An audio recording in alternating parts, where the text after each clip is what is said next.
そうですね。よくなんていうの、最古な人とかよく言いますけど、やっぱり執着心とか、その狂気というのはやっぱり人間の精神の中で一番恐ろしいですしね、他人に危害を加える可能性も高いですから、やっぱり一番怖い精神状態だと思います。Itō Junji, or Junji Ito, guys and gals, is one twisted son of a bitch, but you know what? He's the kind of son of a bitch, a sick, twisted son of a bitch who can write and illustrate such ingeniously illustrated and told stories in manga. He can do all that with the manga he has written and illustrated, and you know what, guys and gals? As sick and twisted as his ideas can be, he has an imagination, a creative mind that so few mangakas and authors could ever have. His work, his mangas are truly a sight to behold and something to experience for yourselves. And for this edition in my series of Halloween videos, I'll be sharing my favorite Junji Ito stories, including some of my all-time personal favorite mangas ever. And my list is quite big, guys and gals, but Junji Ito is truly a master of his craft. I'm not always a fan of his, especially some of his works which I'm not too fond of or crazy about, as many are, but hey, guys and gals, to each their own. But the ones included in this list right here don't even scratch the surface of how amazing he is, or how big my list is. But you know what, guys and gals, there's no better time to share this list than now on the month of Halloween. So happy Halloween, guys and gals, and let's begin, shall we? Streets of Gravestone, or Street of Gravestone, alternatively the title is Toontown. It's a weird title, the latter, but I prefer Streets of Gravestones. The main theme of this story is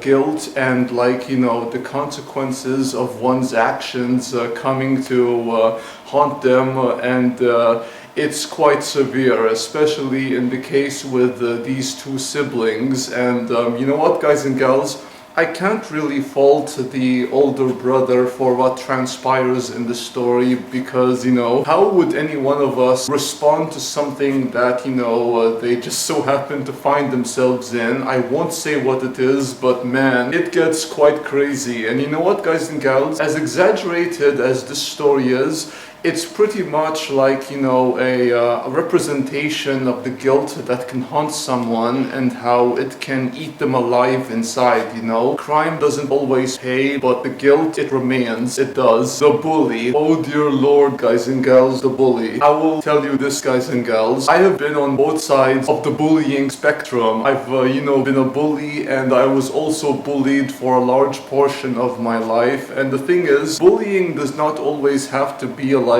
physical, because I could have crushed my bullies if I weren't so restricted from having to fight back, which is one of the worst kinds of things a school and their bullshit policies can do to children. The bully, it's a very, very haunting story, because it's not really a supernatural-esque story or has supernatural elements to it, and it's not the kind of horror you would imagine what horror would be in a horror film or a horror story, a traditional kind of horror film or story. No, this one is very grounded, very real, and that's what makes it all the more scary. You know the old saying, once a bully, always a bully? Well, this story, guys and gals, it will leave a very bad taste in your mouth, and it will also leave you truly disturbed. Oh, it will, guys and gals, oh, it will. My dear ancestors, wow, my dear ancestors, guys and gals, is if you want to talk about trauma and how trauma can break someone's mind and just make them forget whatever caused them to have an episode, or their mind shutting off, or them having amnesia as a result of whatever severe trauma they endured. word. Oh dear, the lady of this story, she, I wouldn't want to be her, but hey guys and gals, it's one of the fun, aspects of reading a horror story like this. And if I was in her position, I don't know how I would react. I would not be like, cowering or whatever. I would try to survive, but you never know until you come face to face with death or whatever horror that haunts you, I don't know the name of this particular manga, but you will see the title. This manga, it's very much a a story about a young girl whose privacy is invaded, and there is nothing more disturbing. I mean, there are many things which are quite disturbing, but one of the most disturbing things, guys and gals, is this idea of having your privacy invaded by whoever. It doesn't matter if it's a family member or someone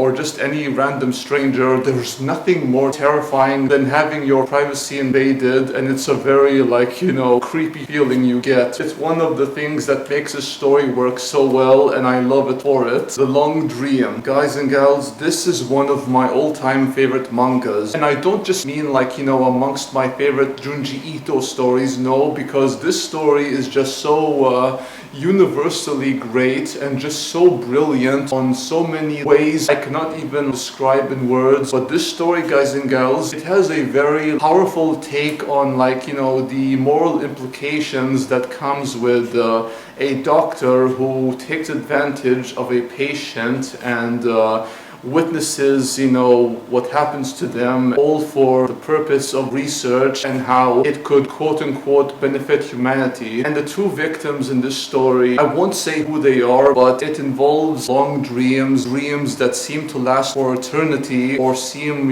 very long. And I love this story so much for so many reasons, and one of them, guys and gals, again, is the moral implication with what the doctor does, and his assistant basically sums up how I feel towards what he does to his patients. It goes beyond unethical, but you will have to witness or read the story for yourselves to find out exactly what I mean. Kyo, guys and gals, I mean, there's a lot to say, but if you have a phobia for swimming fishes or this idea that your nation or the world is going to be invaded by some otherworldly forces, this is the story for you. And it's a very captivating experience, and that's the key word, captivating. And I love this story so much because it has one of the best lead characters, one of the best male lead characters who I love so much and related to. This guy, guys and gals, I love him so much because Tadashi, that's his name, Tadashi, he is very much like me and what I would do if I was in his position, and how he has this very inspiring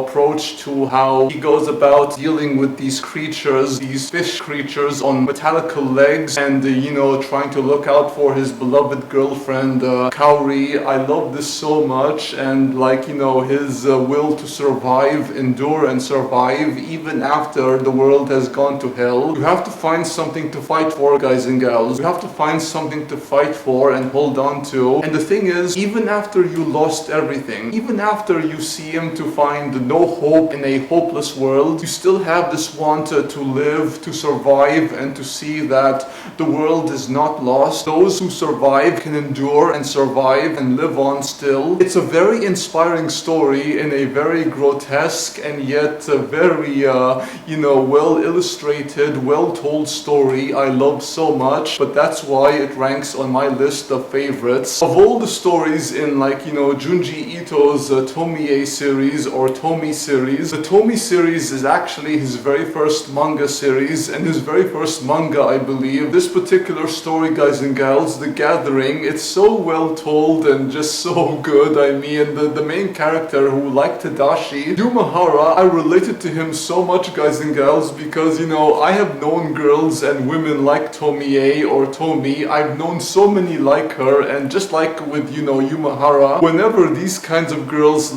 try to seduce me, these girls and women try to start something with me, and I told them no, I don't want anything to do with you in the kindest way possible. I told them this. I rejected them, and some of them did not take too kindly to it. Some of them were emotional, and others were just kind of pissed, but others were fine with it, and they just said their farewell. But yeah, guys and gals, women and girls can be quite complicated, or quite a handful, but that's one of the reasons us guys, us gentlemen, us men of culture have to be strong, have to be vigilant, and have to be ourselves, especially in the presence of these she-devils. And Tomi, guys and gals, she will do whatever she can to get the affection of Yumehara, but Yumehara will not make that easy, and this story is just absolute perfection. I love it so much. Mwah. The model, or whatever the story is, this story, guys and gals, just cracks me up. I mean, this guy, he goes through so much hurdles trying to avoid this model, and how this model develops a very obsessive interest in him, and he just is so disturbed by her appearance, and I can't blame him, guys and gals. I can't blame him, and I doubt anyone can. He tries to keep himself under control as he and his film crew are filming this movie with a model, an actress who's actually beautiful, and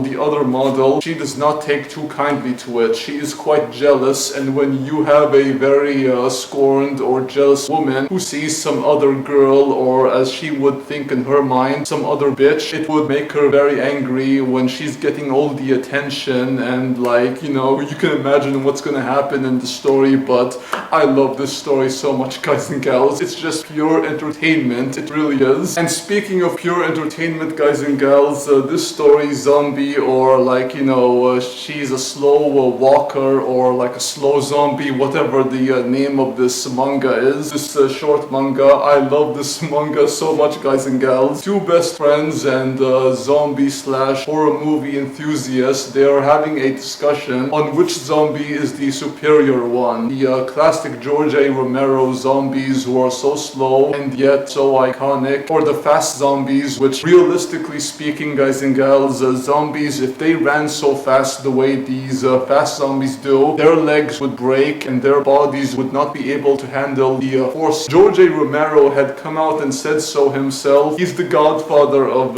zombies, who knows his zombies, and hey, he probably died and came back as a zombie. You never know with him, guys and gals, you never know. This story is just pure fun, and it has a very dark sense of humor. Frankenstein, guys and gals, I'm a huge fan of Mary Shelley's Frankenstein. I love her work so much, and this horror manga is so different to the story which Mary Shelley wrote, and it's so different from the 1994 adaptation by Kenneth Branagh, which I also love, especially for their dialogue. In all three stories, guys and gals, all three takes on Mary Shelley's story, including Mary Shelley's herself, the dialogue is so good, the themes, ideas, and the characters, all of it is so brilliant, and the way the idea of what a monster is are explored in all three stories so well. And this one is so different in that Victor Frankenstein himself, Dr. Victor Frankenstein, is humanized the most. He is presented as a very tragic figure. This story, guys and gals, shows Victor Frankenstein as more human and not so much a monster or villain.